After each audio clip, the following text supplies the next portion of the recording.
में हम financially free होने के लिए 30 एसेट्स के बारे में जानेंगे। इनमें से कुछ एसेट्स आइडियाज वॉरेन बफे की बचपन की बुक 1000 वेज टू मेक $1000 से बताए गए, और कुछ आइडियाज वो हैं जो मेरे फ्रेंड या किसी नोन ने एग्जीक्यूट करे हैं। तो आई होप इस वीडियो को सुनने के बाद बहुत से आइडियाज आपके ब्रेन में आए। So let's start my dear brothers and sisters. सबसे पहले जो लोग नहीं समझते, तो फाइनेंशियली फ्री होने का मतलब ये है कि हमें इतना पैसा हर महीने मिलता रहे जिससे हमें अपनी बेसिक नेसेसिटी के बारे में ना सोचना पड़े। तो बेसिकली फाइनेंशियली फ्रीडम अचीव करने के दो तरीके हैं। 1, इतना कैश सेव कर लो कि हमें उससे पूरी जिंदगी पैसा मिलता रहे, और ये अप्रोक्सीमेटली आता है 25 टाइम्स हमारी एनुअल इनकम की। यानी अगर हर महीने आपको 1 लाख रुपए चाहिए तो साल के हुए 12 लाख, और उसका 25 टाइम्स हुआ 3 करोड़।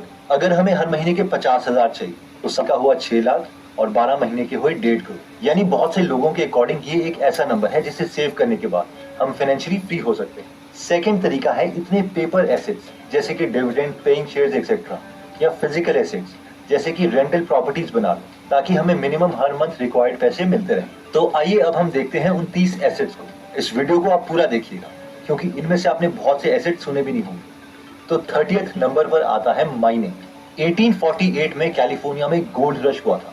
सबको लग रहा था कैलिफोर्निया की जमीनों में बहुत सोना है, इसलिए 3 लाख लोग वहां पहुंचे। माइनिंग के दौरान सोना तो बहुत कम लोगों को मिला, लेकिन कुछ ऐसे लोग थे जिन्होंने कोई रिस्क नहीं लिया और उन्होंने बहुत पैसे कमाए। और वो थे दुकानदार जो माइनिंग कर रहे लोगों को खुदाई के लिए सामान बेच रहे थे, जीन्स वगैरह बेच रहे थे। ऐसा ही कुछ रिसेंटली क्रिप्टो करेंसी के केस में हुआ है। कई लोग क्रिप्टो करेंसीज खरीद रहे थे, कुछ ने पैसे कमाए और कुछ ने पैसे नहीं कमाए, लेकिन कई लोगों ने क्रिप्टो करेंसीज की माइनिंग की। तो बेसिकली क्रिप्टो वर्ल्ड में माइनिंग का मतलब है एक कंप्यूटर को ऑन करके छोड़ दो, वो कुछ बिजली लेगा और अपनी प्रोसेसिंग पार्ट देगा, जिसके बदले हमें क्रिप्टो कॉइन्स मिले जिन्हें हम बेच सकते हैं। अगर हम बड़े स्केल की बात करें तो चाइना और अमेरिका में लोगों ने बहुत ही लार्ज स्केल में क्रिप्टो माइनिंग की, और बिटकॉइन वगैरह के प्राइसेस बढ़ने पर उन्होंने बहुत पैसे अर्न किए।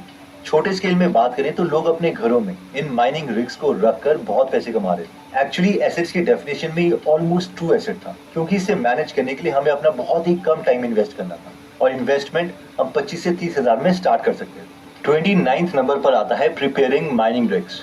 अब कई लोगों को ये भी रिस्की लग रहा था, यार हम माइनिंग रिग घर में क्यों लगाएं, पता नहीं कल को बिटकॉइन या इथेरियम का प्राइस बढ़े या ना बढ़े। तो जो ज्यादा सेफ प्ले करना चाहते थे उन्होंने माइनिंग रिग्स खुद यूज करने के बजाय बेचना स्टार्ट कर दिया, ताकि वो हमेशा प्रॉफिटेबल रहे। तो माइनिंग रिग्स बेसिकली आप मान सकते हैं कि एक तरह का सीपीयू का डब्बा है।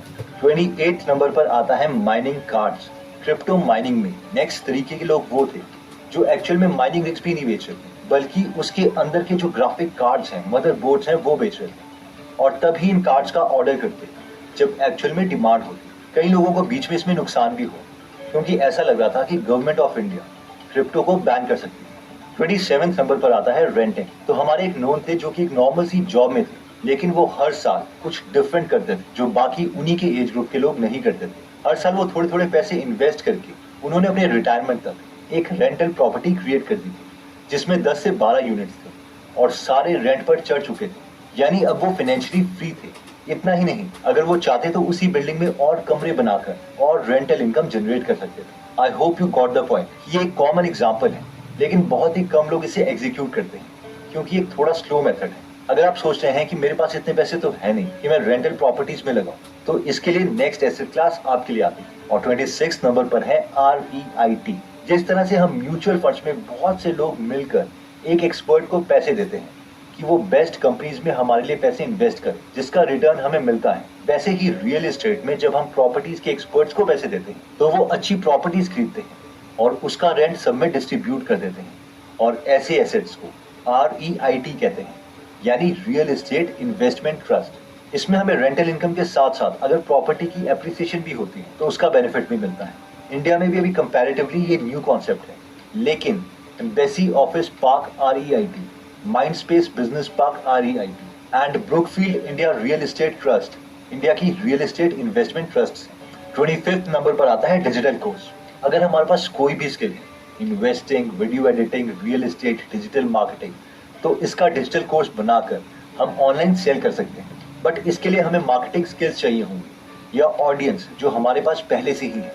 मार्केटिंग स्किल्स के बारे में डिटेल में हम आगे डिस्कस करेंगे। 24th नंबर पर आता है डिविडेंड पेइंग स्टॉक्स। कई कंपनीज इतनी बड़ी हो जाती है कि उन्हें पता नहीं चलता कि वो अपना प्रॉफिट दोबारा से रीइन्वेस्ट कहां पर करें, इसलिए वो अपने प्रॉफिट का कुछ हिस्सा अपने शेयर होल्डर्स को दे देती है, जिसे डिविडेंड बोलते हैं। इसका फायदा इन्वेस्टर्स को ये होता है कि अगर कंपनी अच्छी चलती है तो उनके शेयर का प्राइस भी बढ़ेगा और साथ में डिविडेंड भी मिलता रहेगा। बजाज ऑटो, आईटीसी, गेल ऐसी कंपनीज हैं जो डिविडेंड देती है। मगर इन कंपनीज के शेयर्स को खरीदना भी है या नहीं, ये कैसे पता चलेगा? तो अगर आप इस एसेट क्लास में इंटरेस्टेड हैं तो आप द फैल्कन मेथड बुक को स्टडी कर सकते हैं।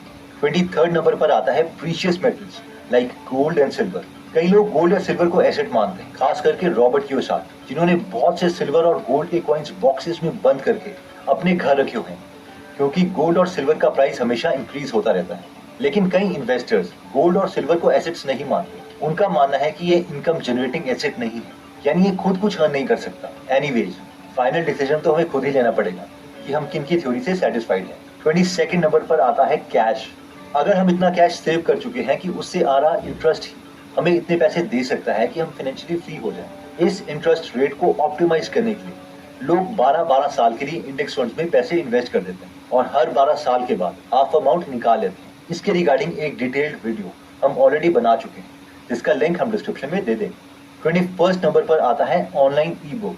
ह्यू सी हावी एक अमेरिकन साइंस फिक्शन राइटर है, जिन्होंने बहुत ही famous science fiction series Silo लिखी थी। तो शुरू की बुक्स इन्होंने सेल्फ पब्लिश की थी अमेज़न किंडल में, जो कि ऑलमोस्ट फ्री, और एक वक्त था जब इनकी हर महीने 20,000 से 30,000 कॉपीज बिक रही थी, जिसका मतलब है कि करीबन 1 करोड़ रुपए पर मंथ। बट मैंने देखा है इंडिया में बहुत मुश्किल है इस तरह की सक्सेस को रेप्लिकेट करना, क्योंकि बहुत ही कम लोग कंटेंट के लिए पैसे स्पेंड करते हैं। लेकिन अगर आप फॉरेन कंट्रीज के लिए कंटेंट लिख सकते हैं या फिर मार्केटिंग में अच्छे हैं तो ये काम कर सकता है। उनके कुछ फ्रेंड्स होटल्स में, जिससे उनकी कार की सारी इंस्टॉलमेंट्स पूरी हो गई और कार लोन खत्म होने के बाद भी उन्हें एक्स्ट्रा इनकम आती रही। इशू ये होता है कि हम एक एसेट बना के रुक जाते हैं, बल्कि रियल फाइनेंशियल नॉलेज वो है जब हम एसेट्स को लाइफ लॉन्ग बनाते रहते हैं। 19th नंबर पर आता है farming. Farming, specially mushroom farming, ऐसी चीजें हैं जिसमें काफी पोटेंशियल है, स्पेशली अगर आपके आसपास कोई मंडी है जहाँ मशरूम की डिमांड है। मेरे एक फ्रेंड एक बार अपने नोट की स्टोरी मुझे बता रहे थे कि किसी ने मशरूम फार्म खोला था और वहाँ लोग काम करते हैं जो बीच में से मशरूम निकाल लेते हैं, और वो उसके मालिक पर हंस रहा था कि मालिक कभी विजिट ही नहीं करता। लेकिन मेरे ओपिनियन में तो मालिक इंटेलिजेंट है, जिसने खुद के लिए एसेट बना लिया और वो प्रॉफिटेबल भी है। थोड़े बहुत मशरूम बीच में गायब हो भी जाए तो किससे फर्क पड़ता है। एनीवेज, 18th नंबर पर आता है लैंड। वेकेंड लैंड में पेड मार्केटिंग से लेकर मैरिज प्लेसेस से लेकर रिटायर्ड सोल्जर्स की ट्रेनिंग सेंटर, ये सब अपॉर्चुनिटीज हैं जो अगर हमारे केस में पॉसिबल है तो इन्हें हम कंसिडर कर सकते हैं। 17th नंबर पर आता है high income skills. High income skills वो स्किल्स हैं जिनकी अभी मार्केट में डिमांड है और उसके लिए हमें बाकी जॉब्स के कंपैरेटिवली ज्यादा पैसे मिल रहे हैं। For example, mobile app development एक ऐसी जॉब है जहां पर कई फ्रीलांसर वर्क जैसी वेबसाइट्स में $1 मिलियन यानी 7 करोड़ रुपए भी कमा चुके हैं। इसका फायदा ये है कि हम एज अ फ्रीलांसर यूएस जैसी हाई पेइंग क्लाइंट्स को भी टारगेट कर सकते हैं। 16th नंबर पर आता है फ्रीलांसर। सो फ्रीलांसिंग सिर्फ एप्लीकेशन डेवलपमेंट के लिए नहीं, बल्कि हम बाकी चीजों में भी कर सकते हैं। मेरे ओपिनियन में ये सबसे बेस्ट तरीका है अपनी स्किल को डेवलप करने का, क्योंकि हमें मौका मिल जाता है रियल प्रोजेक्ट्स पर काम करने का। इसलिए अगर हम कोई नई स्किल सीख रहे हैं और साथ में हम फ्रीलांसर बन जाते हैं तो हम बहुत जल्दी अपनी स्किल को इम्प्रूव कर सकते हैं। अगर हम लर्निंग स्टेज में है तो फ्री में भी हम काम कर सकते हैं। 15th नंबर पर आता है मेक योर ओन एप्लीकेशन। अगर आप ऐप डेवलपमेंट में अच्छे हैं और आपके पास कोई इन्फ्लुएंसर फ्रेंड है या ऐसा इंसान है जो मार्केटिंग में अच्छा है, तो आप दोनों मिलकर पार्टनरशिप में कोई प्रोडक्ट बना सकते हैं, और अगर ये सक्सेसफुल हो गया तो आप दोनों बहुत जल्दी फाइनेंशियली फ्री हो जाओगे। 14th नंबर पर आता है equipment. Automatic paper plate making machine, डोना making machine, paper cup making machine, ऐसे इक्विपमेंट्स हैं जिनकी कॉस्ट 1 लाख रुपए के आसपास है, जो हमें काफी अमाउंट अर्न करके दे सकते हैं। अगेन प्रोवाइडेड इसमें हमारे पास ऑलरेडी कोई नोन होना चाहिए जो हमसे ये सब लेने के लिए पहले से तैयार हो, वरना इन्वेस्ट करने का फायदा नहीं। 13th नंबर पर आता है एफिलिएट मार्केटिंग। अगर हम मार्केटिंग में अच्छे हो गए लेकिन हमारे पास हमारा प्रोडक्ट नहीं है, तो पहले हम दूसरों का प्रोडक्ट सेल कर सकते हैं और हर बार किसी का प्रोडक्ट सेल करने पर हमें कुछ कमीशन मिलेगी। नए स्टार्टअप्स हमें नॉर्मल साइनअप्स के लिए भी अच्छे पैसे देते हैं, स्पेशली जब वो कस्टमर एक्विजिशन स्टेज में होते हैं, जैसे कि अपस्टॉक पर यूजर जो इनके प्लेटफॉर्म में फ्री में डीमैट अकाउंट खोलता है उन्हें 400 रुपीज पे करते हैं। 12th नंबर पर आता है यूट्यूब चैनल। वैसे इसमें बहुत सी वीडियोस बन चुकी है एंड आई होप हम सब इससे फैमिलियर भी हैं। ये एक हाई इनकम स्किल है। अगर आपके पास ऑडियंस है तो वी कैन अर्न मनी और जल्दी हम फाइनेंशियली फ्री हो सकते हैं। मुझे इसके बारे में थोड़ी बहुत नॉलेज है, तो अगर आप इसमें इंटरेस्टेड हैं तो आप कमेंट कर सकते हैं ताकि मैं एक पूरा डिटेल्ड कोर्स बनाने की कोशिश करूँ। 11th नंबर पर आता है रॉयल्टी। हमारे नेबर थे जो कि एक टीचर थे, तो उन्होंने अपने स्कूल स्टूडेंट्स की प्रैक्टिकल्स के लिए 1-2 बुक्स लिखी। अब ऑब्वियसली उनके स्कूल के स्टूडेंट्स तो उन्हीं की बुक्स खरीदेंगे, जिनके लिए उन्हें बार-बार कमीशन मिलती रही। आई मीन 10-15 साल तक कंटिन्यूअसली यही चलता रहा। 10th नंबर पर आता है बॉन्ड्स। अगर कंपनी के शेयर्स खरीदना हमें रिस्की लगता है, तो शेयर्स के बजाय हम बॉन्ड्स खरीद सकते हैं। बॉन्ड्स का मतलब है कि हम कंपनी को उधार दे रहे हैं। अगर हमें कंपनीज पर विश्वास नहीं, तो हम reserve bank of India RBI से भी बॉन्ड्स खरीद सकते हैं। अभी इसमें 7.15% रेट अवेलेबल है, जो कि ज्यादा है FD से। 9th नंबर पर आता है एजेंट्स। मेरे एक फ्रेंड है जो कि क्वालिटी इंजीनियर थे और उन्होंने अपनी वाइफ को LIC एजेंट बनवा दिया, और क्योंकि बीइंग अ क्वालिटी इंजीनियर उन्होंने काफी पॉलिसी सेल की। तो I hope you got the point कि हाई पेइंग जॉब वाले भी अर्न कर रहे हैं। जहां तक कमीशन की बात है, तो LIC की वेबसाइट के अकॉर्डिंग अगर हम 2000 रुपए वाली 10 पॉलिसीज भी पर मंथ सेल करते हैं, तो साल की हमारी कमीशन बनती है 10,08,000 रुपए। और अगर महीने की 2000 रुपए वाली सिर्फ 2 पॉलिसीज भी सेल कर सकते हैं, तो साल के 2,01,000 एक्स्ट्रा कैश हमें फर्स्ट ईयर मिलेगा, और उसके बाद भी कमीशन मिलती रहेगी। 8 नंबर पर आता है फेसबुक एडवर्टाइजिंग। बहुत से मेरे ऐसे यूट्यूब फ्रेंड्स हैं जो फेसबुक एडवर्टाइजिंग को यूज करके डिजिटल प्रोडक्ट सेल कर रहे हैं, और सबसे इंटरेस्टिंग बात यह है कि उनका खुद का कोई प्रोडक्ट नहीं। अभी वो क्या कर रहे हैं मैं वो रिवील नहीं कर सकता, क्योंकि उनके एडवर्टाइजिंग कैंपेन्स चल रहे हैं। लेकिन फेसबुक एडवर्टाइजिंग एक मार्केटिंग स्किल है, और अगर इसे हम बिजनेस स्किल के साथ मैच कर देते हैं, तो ये फाइनेंशियली फ्रीडम की तरफ हमारी जर्नी बहुत शॉर्ट कर देगा। नेक्स्ट नंबर पर आता है Airbnb। अगर हमारे पास कोई भी एक्स्ट्रा फ्लोर या वेकेशन होम अवेलेबल है जिसे हम यूज नहीं करते, तो एक बेस्ट तरीका है कि हम उसे Airbnb में लिस्ट कर दें और उन्हें रेंट पर चढ़ा दें। जिन्हें नहीं पता, Airbnb एक एप्लीकेशन है जिसमें हम अपने घर का प्राइस और फोटोज लिस्ट कर सकते हैं, और छोटी सी कमीशन के बदले टूरिस्ट उसमें रह सकते हैं। टूरिस्ट की आइडेंटिटी Airbnb से वेरीफाइड होती है। अगर हमारे घर में टूरिस्ट तोड़फोड़ करते भी हैं, तो Airbnb 7 करोड़ तक का इंश्योरेंस हमें देता है। तो अगर आपका घर किसी ऐसी जगह पर है जहां पर टूरिस्ट आते हैं, तो ये बेस्ट सोर्स ऑफ इनकम बन सकता है। 6th नंबर पर आता है एंजल इन्वेस्टिंग। इसमें कॉन्सेप्ट ये है कि अगर आपको किसी नए स्टार्टअप के फाउंडर पर यकीन है, तो उसके बिजनेस में हम शुरू में इन्वेस्ट कर सकते हैं, और अगर वो सक्सेसफुल हो जाता है, तो हमारे पैसे भी बहुत टाइम इंक्रीज हो जाएंगे, जो नॉर्मल इन्वेस्टिंग में पॉसिबल नहीं। हाँ, तो 50 लाख लगाए थे। इन्वेस्टर को एग्जिट मिला अबाउट 3 साल पहले। क्योंकि मैक्सिमम केसेस में इसके लिए हमें अक्रेडिटेड इन्वेस्टर होना पड़ता है। इंडियन गवर्नमेंट के अकॉर्डिंग जो ऑर्गेनाइजेशन सेबी से रेगुलेटेड नहीं, अगर हम उन कंपनीज में इन्वेस्ट करना चाहते हैं, तो हमारे पास कम से कम 5 करोड़ रुपए होने चाहिए लिक्विड फॉर्म, और साल के ग्रॉस 50 लाख रुपए इन्वेस्ट होने चाहिए। अब आप सोच रहे होंगे कि अगर हमारे पास इतने पैसे होते तो हम तो पहले से ही फाइनेंशियली फ्री होते। And yes, you are right, but ये पॉइंट था तो आई थॉट कि मुझे शेयर करना चाहिए। 5th नंबर पर आता है business. This is one of the best and my favourite thing, क्योंकि शायद मैं खुद भी इसी तरफ इंक्लाइंड हूँ। तो अगर हम अपनी किसी फ्रेंड या नोन के साथ मिलकर कोई स्टार्टअप खोलते हैं और वो सक्सेसफुल हो जाता है, तो फाइनेंशियल फ्रीडम का अमाउंट कुछ ही सालों में अचीव हो सकता है।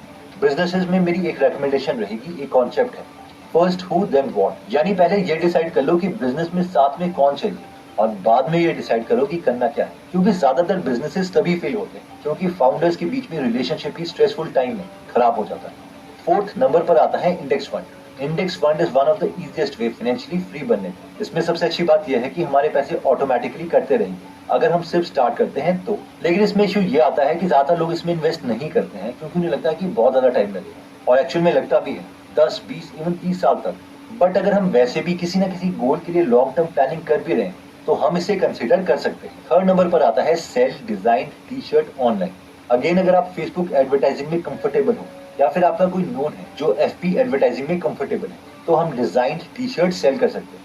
अगर आप डिजाइन टी शर्ट के बिजनेस में इंटरेस्टेड हैं, तो बेस्ट वे यही रहेगा कि हम ऑलरेडी सक्सेसफुल लोगों के काम को पहले देख लें जो ऑलरेडी इस चीज में सक्सेसफुल हो जाते हैं। खुद के एक्सपेरिमेंट्स में टाइम वेस्ट ना करें। 2nd नंबर पर आता है मैनेजिंग अ BPO। BPO यानी बिजनेस प्रोसेस आउटसोर्सिंग। इसका मतलब है कि बड़े बिजनेसेस अपने कई कामों को आउटसोर्स कर देते, यानी दूसरी एजेंसी से करवाते, और हम वो एजेंसी बन सकते हैं। काम जैसे कि accounting, marketing, research, sales, customer service या कॉल सेंटर जैसे काम बिजनेसेस दूसरी एजेंसीज को दे देती है। बाय द वे, जिन लोगों को ये लग रहा होगा कि यार ये तो बड़ा बोरिंग काम है, तो क्रेड और फ्री चार्ज के फाउंडर बिलियनियर कुणाल शाह ने पहले BPO खोला हुआ था। I've run a BPO before. और फाइनली 1st नंबर पर मोस्ट इंपॉर्टेंट एसेट आता है नॉलेज। वॉरेन बफेट का बहुत ही फेमस कोट है, the most important investment you can make is in yourself. In short, हमने जो इनमें सारे एसेट्स डिस्कस किए हैं, उन्हें एक्चुअल में एग्जीक्यूट करने के लिए टाइम और नॉलेज चाहिए। सबसे शॉर्टेस्ट वे नॉलेज गेन करने का यही है कि हम उन मेंटर से सीखें जो इन चीजों के एक्सपर्ट्स हैं। तो अगर आप 1000 मेंटर्स के लाइफ एक्सपीरियंसेस उनके बुक से सीखना चाहते हैं तो आप गीगल एप्लीकेशन डाउनलोड कर सकते हैं, जहां पर 150 से ज्यादा बुक समरीज फ्री में अवेलेबल है और हर हफ्ते हम एक फ्री समरी ऐड करते रहते हैं। ये एप्लीकेशन दोनों iOS और एंड्रॉइड में अवेलेबल है। अगर आप इस एप्लीकेशन में इंटरेस्टेड हैं तो इसका लिंक हम डिस्क्रिप्शन और फर्स्ट कमेंट में दे देंगे। इस वीडियो के शुरू में हमने कहा था कि अगर हमारा मंथली खर्चा 1 लाख रुपए है तो हमें एनुअल इनकम का 25 टाइम्स यानी 12 लाख का 25 टाइम 3 करोड़ रुपए होना चाहिए। लेकिन इन 3 करोड़ का हमें करना क्या है, इसके लिए हमने ऑलरेडी एक वीडियो बनाई थी, इसका लिंक हम डिस्क्रिप्शन में दे देंगे। अगर आपको ऐसा लगा कि इन एसेट से आपके ब्रेन में अपॉर्चुनिटीज खुली हैं तो ये वीडियो आप अपने फ्रेंड या फैमिली मेंबर के साथ जरूर शेयर करें, क्योंकि उनके साथ भी यही इंपैक्ट होगा। एनीवेज दोस्तों, अगर आप ऐसी नॉलेजेबल वीडियोस मिस नहीं करना चाहते तो सब्सक्राइब करने के बाद बेल का बटन दबाना मत भूलिएगा। आप कमेंट करके ये भी बता सकते हैं कि आप नेक्स्ट वीडियो किस टॉपिक पर चाहते हैं। जल्दी हम आपसे दोबारा मिलेंगे। जय हिंद। उनके कुछ